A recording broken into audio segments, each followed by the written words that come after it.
Yes, I'm Jason Naule, formerly known, also known as Taks in the boxing arena.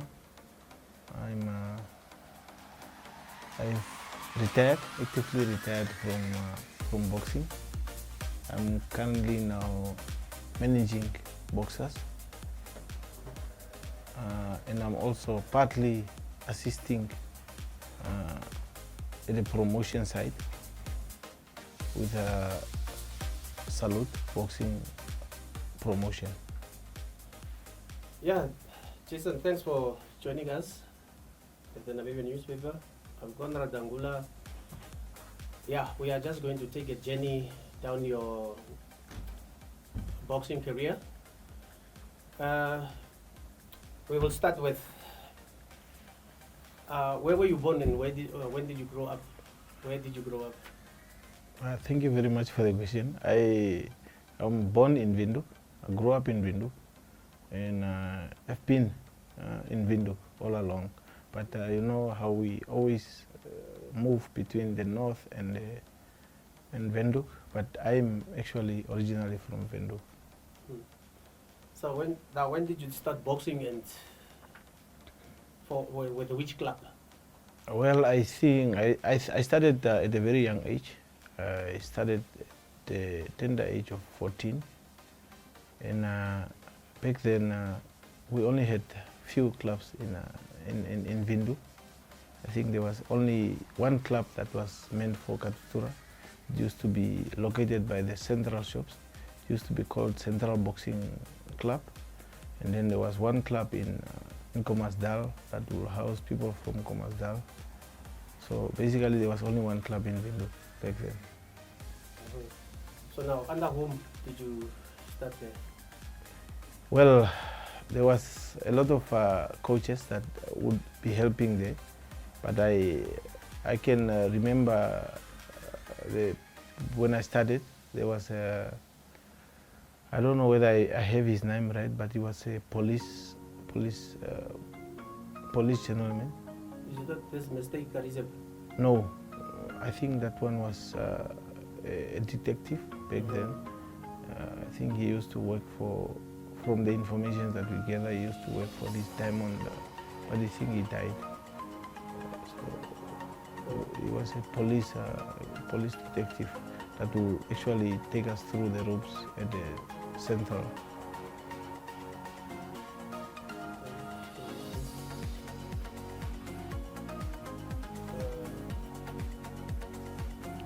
Okay.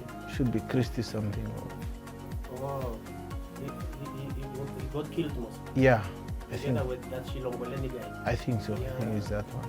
Yeah, he's the one that when we started, he was actually the one that was always helping us there. Because back then, Mistake was also a boxer. So yeah. So now,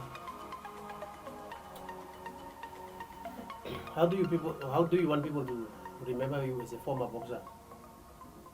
Well, I'm a former boxer, and I would be remembered as a boxer that actually loved the sport.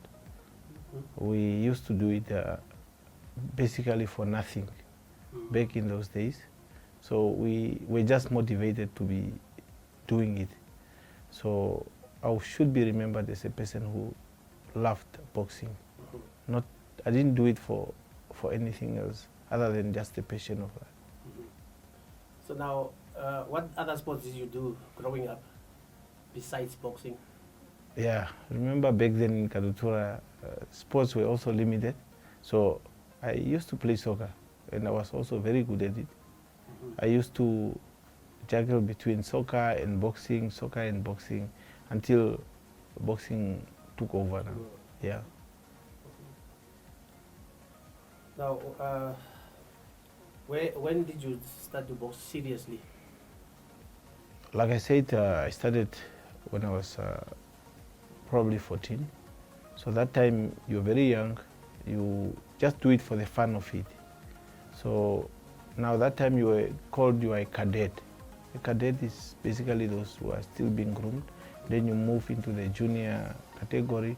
Now when I move into the junior categories, when you actually now started seeing a bit of, because now you actually get to understand what you are doing, because when you are a cadet you are basically just having fun and people basically don't take it that serious.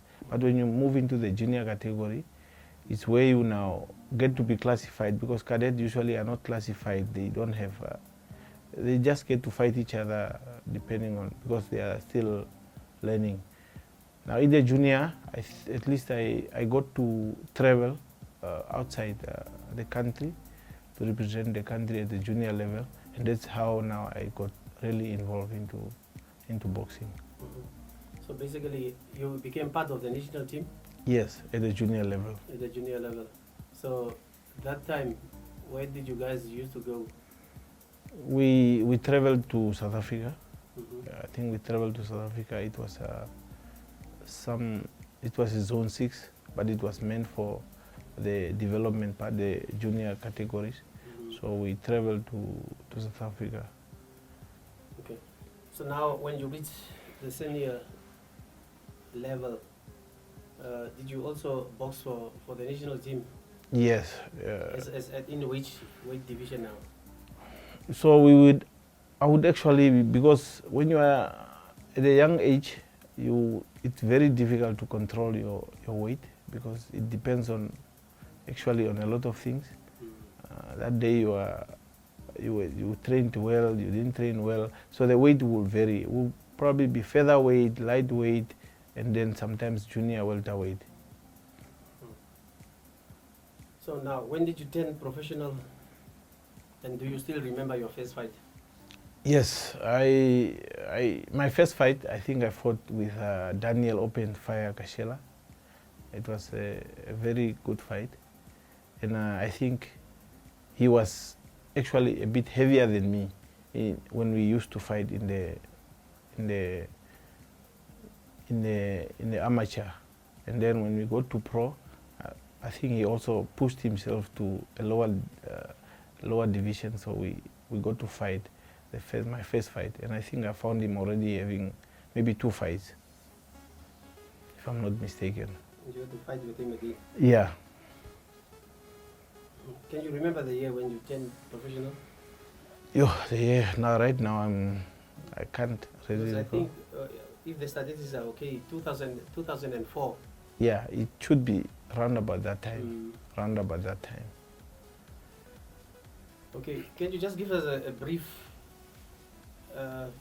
encounter about your achievements? What did you achieve as a professional boxer? Even as a junior, what titles did you win in the past? Now, in my amateur years, I think I had a very successful amateur career, because especially in the junior level, I've never lost in the country. Mm-hmm. So my whole junior career, I've never lost a fight. I only came to started losing few, because now you moving from the junior to the senior category, we found already established boxers in the senior category. So I think I lost 1 fight against Franz Mumbu. He was already an established guy. I lost against Ali Numembe. I found him already an established guy. So we were now that time trying to adjust in the senior category, and so we found it a bit tough, yeah. Mm-hmm. So now, as okay, there's the statistics that we have here on internet are saying that you had 17 professional bouts, of which you have won, is it 9, and lost on points. But I see a lot of your fights you won on technical knockout. A lot of them.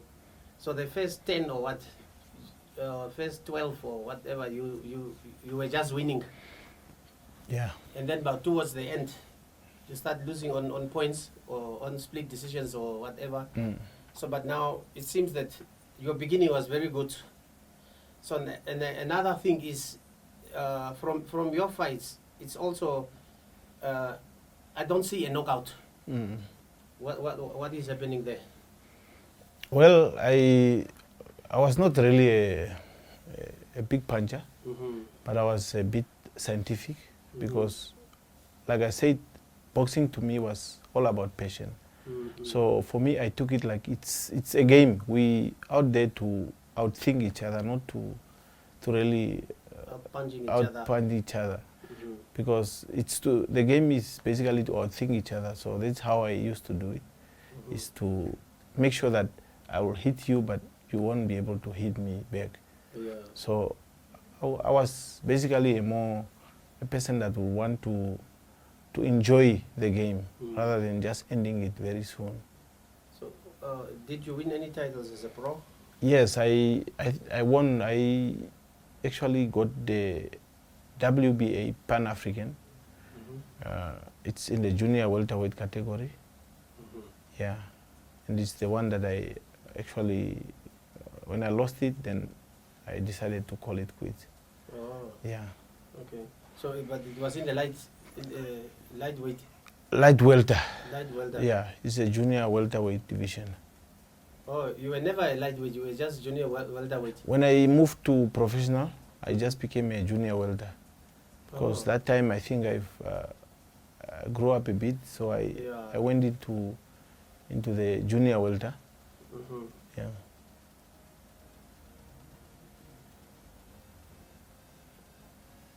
Okay. The knockout punch we touched. So, as a professional boxer, to which countries did you go? Most of the matches were fought where? Most of the matches were fought in Namibia, but I fought a couple of fights in South Africa.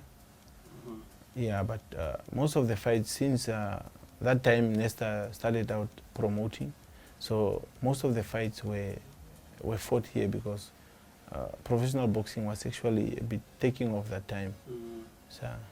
So when you started pro, you started off with Nesta? Yeah, I think Nesta was the only promoter back then. When I started, Nesta was the only promoters. Most of the promoters only started coming in now. He was the only promoter in Namibia. So now, as a boxer, what is your biggest regret, will you say, as a boxer? What is the thing you think you could have done that you didn't do? Well, I think I would not really have regrets because times are the ones that dictate what happens back then. Because if you're saying you regret, it's basically, it's just not good to be saying you regret because it's the times. I just feel that we could have taken the game very serious from the early years, but since we're mostly the first professional boxers, we really never dreamed very far. So ours were just to enjoy ourselves, have fun. We never really dreamed that, no, I could become a world champion. It was, for us, was a bit far-fetched. So you were amongst the first professional boxers in the country? Exactly. So now, a very sensitive issue. Are you married with children? No, I'm not married, but I've got 2 kids. Yeah, it's probably one part that still needs to work on. Yeah. Okay. So how does a normal day start for you? Yeah, a normal day starts, wake up, and I usually do drop my kids to school, make sure that they are in school, because I think education is very important. Even though today's young ones don't really think it's something because they feel they can access anything where they are, but education is very important. So, drop my kids at school. Like I said, I do manage a bit of boxers and I partly help out at Salute. So I would always juggle my day around that. Okay, so now obviously you have to earn money to put bread for your kids that you love so much. So what do you do for a living? Well, like I said, I used to worked for government, but now I resigned. So now I'm doing partly small businesses and small jobs here and there. And I'm partly also trying to further my education, and just to, yeah, because I never really had that opportunity when we were young. We finished school, we were forced to just start working because at home people really basically didn't think it was either they really didn't really to think too much about education, or the other part is the financing part. Even though you get to be accepted in a university, the financing part was a bit difficult. And then I started boxing. Now, when I started boxing, it also took away that extra time to start going to school. So once I stopped boxing, I realized that no, I need to just go back and redo a few things that I didn't do right. So I did actually I did a degree in communication. So now I'm trying to finish my honors, then probably see how it goes, and then. What are you studying? Sorry? What are you studying? Now I'm doing an honors in communication. At which? At NAST. So I'm basically, I just finished that one now this year. So I'm now trying to see where maybe next year I could do something else, or do a master's, just to see if yeah. Okay. So you said that you have resigned from government, but you are doing works here and there. So now, what are probably the biggest challenges you face to provide for your family or for your kids, as you are saying? The challenges will always be there, but I think as long as you probably know what you want, and you have to understand that not everything will be in your confinement, or you are able to get. The moment you put that in your mind that this I'm able to get, this I'm not able to get, it actually gives you that piece of comfort. I think as long as you are able to meet the basic needs, which is now shelter, and then you're able to eat, you're able to clothe your kids, the other things is extras, I think. So would you say that you are happy with your achievements as a boxer? As a boxer, I am partly, I'm happy, but like I said, I just wish that we could have taken this thing seriously from an early age, but the motivation was also not there, and also the role models that one was looking up to that time. Boxing was just taken as one of those sports that people come and have fun, enjoy themselves, but they were not really role models. We know of the only person that actually made it that time was Harry Simon, but he also did not really influence a lot of young people, but he did partly, but we didn't really think much of it. So now, who would you say was your biggest influence in boxing, and throughout the years, who was your toughest opponent? I think all the opponents I fought were tough. Boxing, there's never an easy opponent. The moment you consider an easy opponent in boxing, then I think you are in the wrong sport. Okay. Because any punch can knock you out. Yeah. Even if it is from a younger person. If the person catch you right, you can go out. So every fight is a tough fight. I think back then we used to watch a lot of Sugar Ray Leonard, so I was really inspired by Sugar Ray Leonard. I used to watch a lot of his fight. He's a person that would enjoy his fight. He's also a person that would be dancing in the ring, playing with his opponent. So you could see that he was just having fun, not being stressed out, and not. You go in the ring, you know that you are going to play just like you are going to play soccer. Yeah. A lot of people think that boxing is just for those dumb guys, man, who cannot play other sports.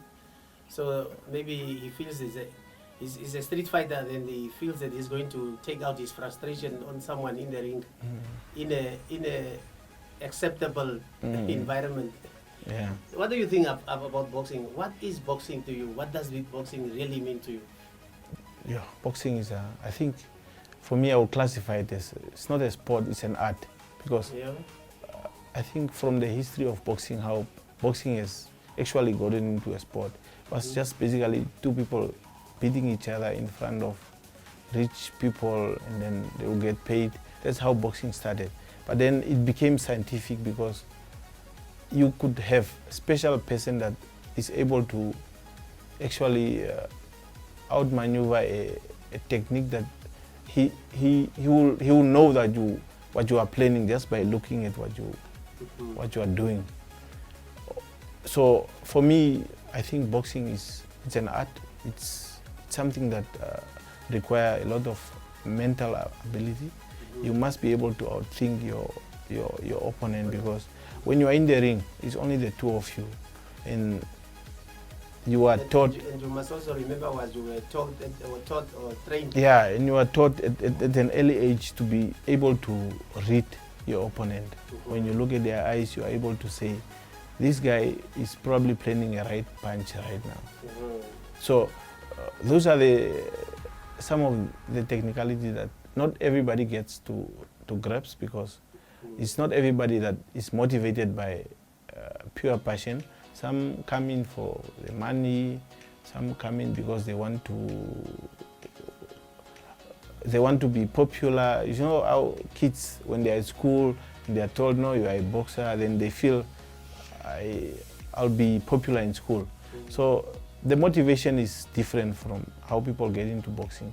But I think the Americans, they used to call it, it's sweet science, because they believe that it's more scientific than power. You can have a guy with the most muscle to be outpunched by a very skinny person. So if you put those two together, it's not about power.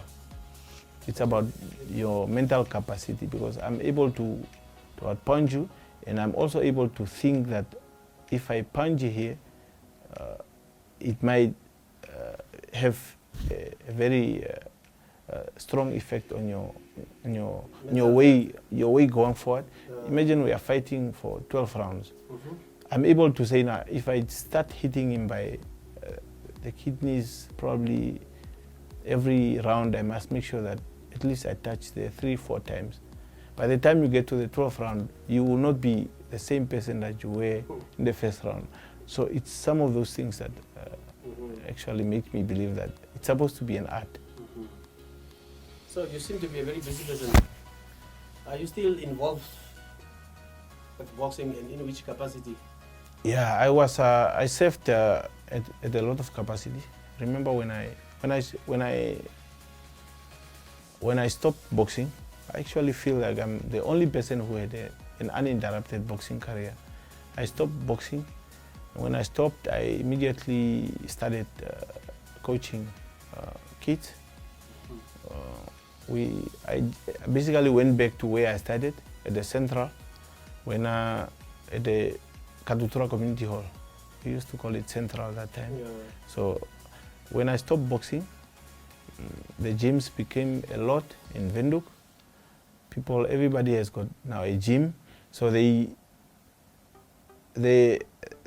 only gym that had actually accommodated a lot of people in Katutura became neglected, because it became like a community gym. Nobody wants to be in a community gym because it doesn't have an owner.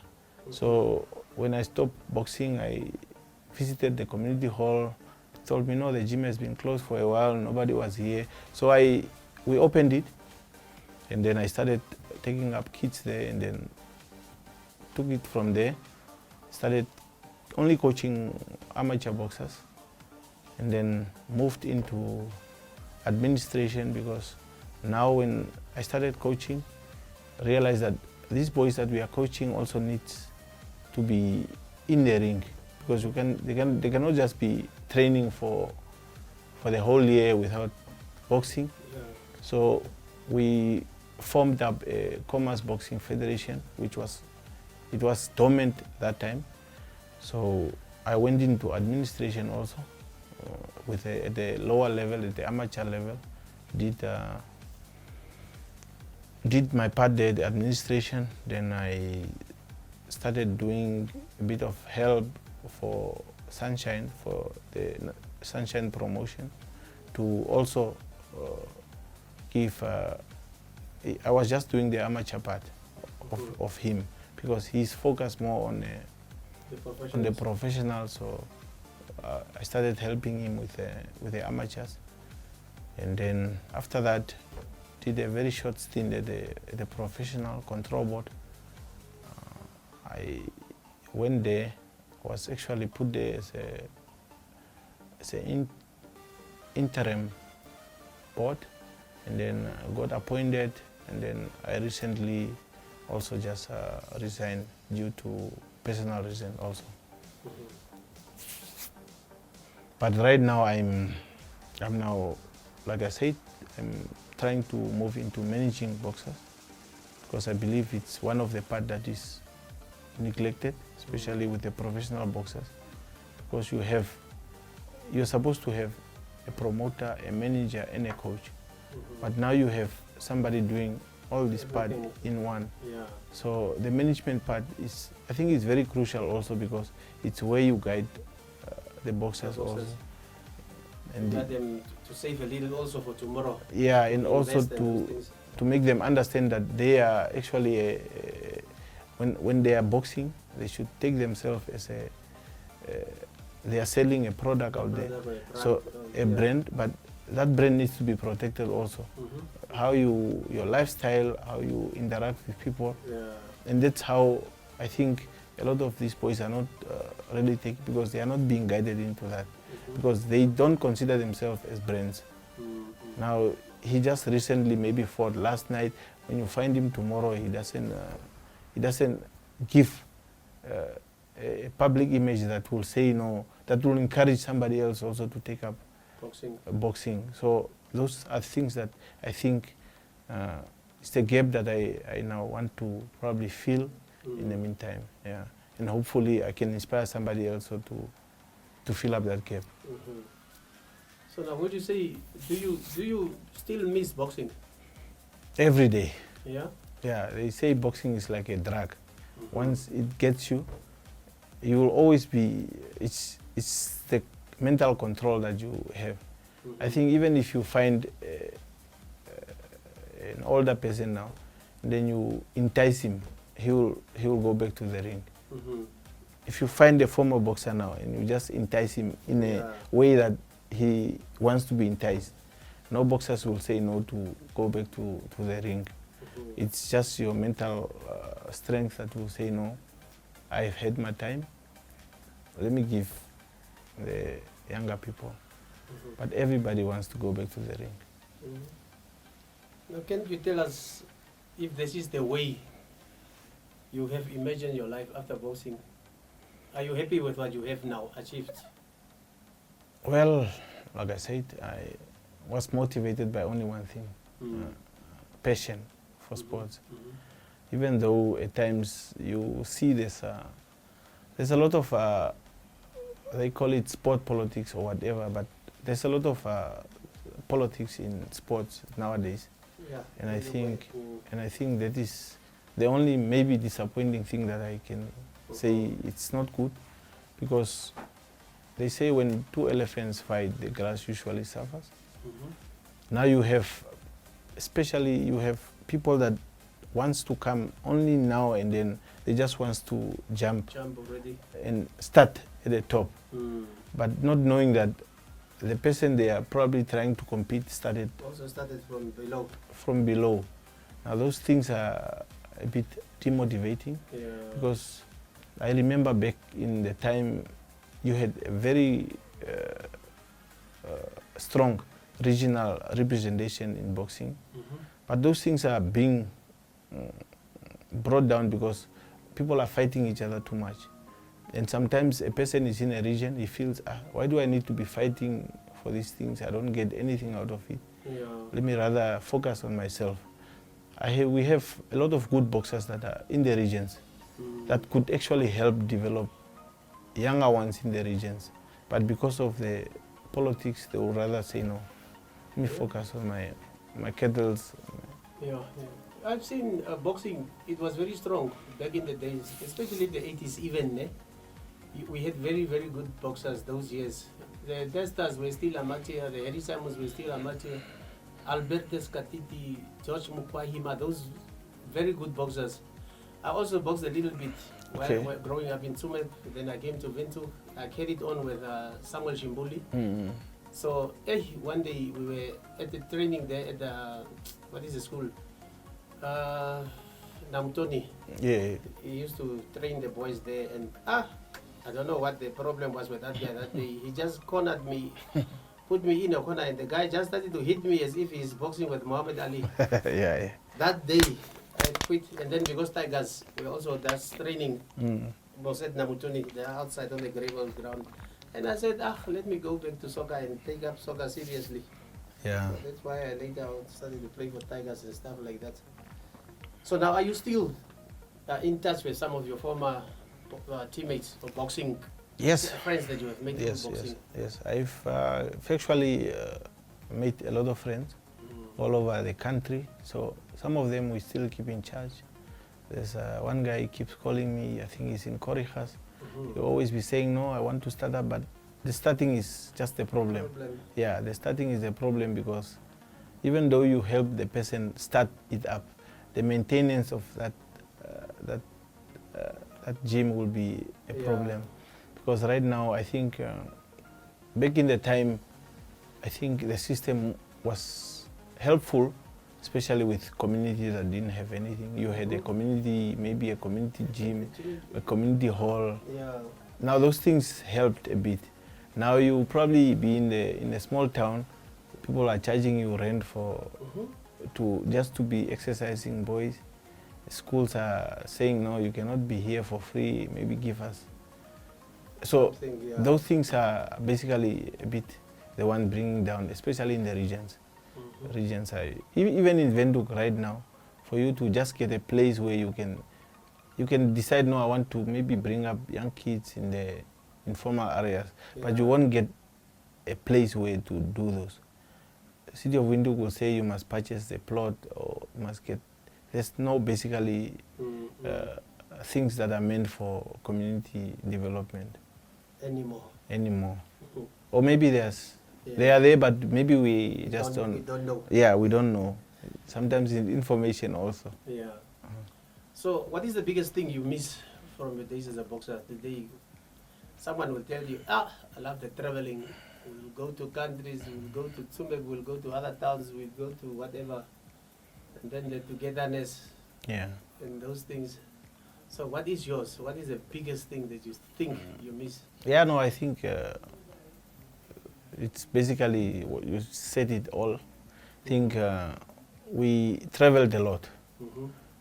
Like there was basically almost every second month you hear there's a tournament in, we usually had a lot in Okakarara and a lot in Arandes, especially the coast. You'll be today in Arandes, next month in Valfes. So traveling was a lot. Oranienmoen was also a destination that was a lot of boxing. So Oranienmoen, then you have Arandes, you have Kakarara, you have the north. You also had a bit of Katima here and there. Yeah. So now growing up, who was your favorite boxer, Namibian boxer? Namibian boxers. There were a lot of guys that we looked up to. There was a guy that I don't know, we just used to call him Mr. Schaffer. He was a bit of an older guy in the gym, but he was a guy that was good with young people. Even though he comes in the gym, he will always have an advice for the younger people. So every young boxer will always be inspired to be around him. He was a very good boxer, But I think he just didn't take it seriously. Yeah, he didn't take it serious. He did not realize his potential. Yeah, I think back in the time, people only had what do you call them? I think in soccer you will call them derbies, but I think it's rivalries or something. You see, somebody will only train for a specific fight because he knows, no, I want to fight who. So those are the kind of things that that actually you only see maybe after a few months, because he heard you are going to Arandes and there's somebody that he wants to fight there. Yeah, yeah, they had that bit of those rivalries. As a boxer, what do you think are the attributes that are required to be a champion boxer? What do you need to have? Or what must you do to have those qualities? Yeah, number one, I think, is passion. You must love what you do. That is actually the key one, because even though you are talented and you come in the gym but you don't like what you're doing or don't love what you're doing, you will not. We have seen a lot of talented guys that comes to the gym, will last there for 2 years and then they'll disappear because they basically didn't just enjoy what they're doing. But I think loving what you do is key, and then you have discipline, and you should be a person that is able to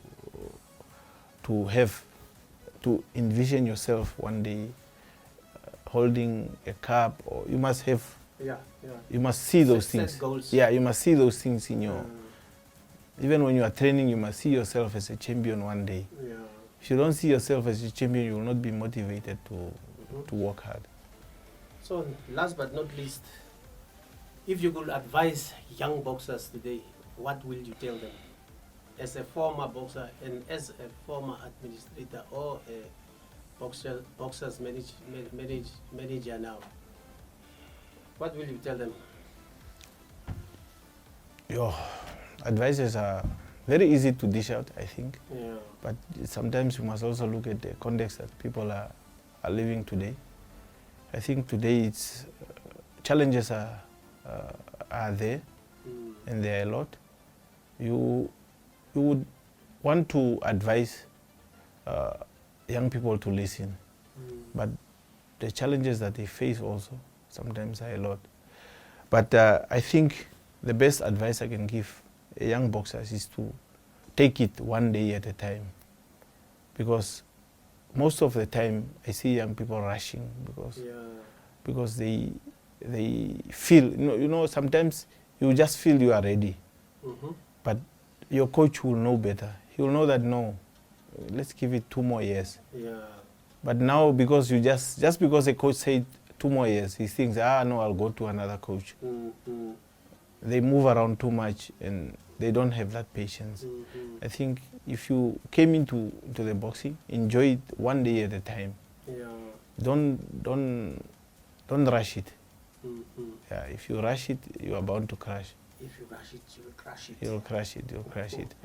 Don't rush it. It's just enjoy it. Okay. Yeah. Yeah, I think we're done.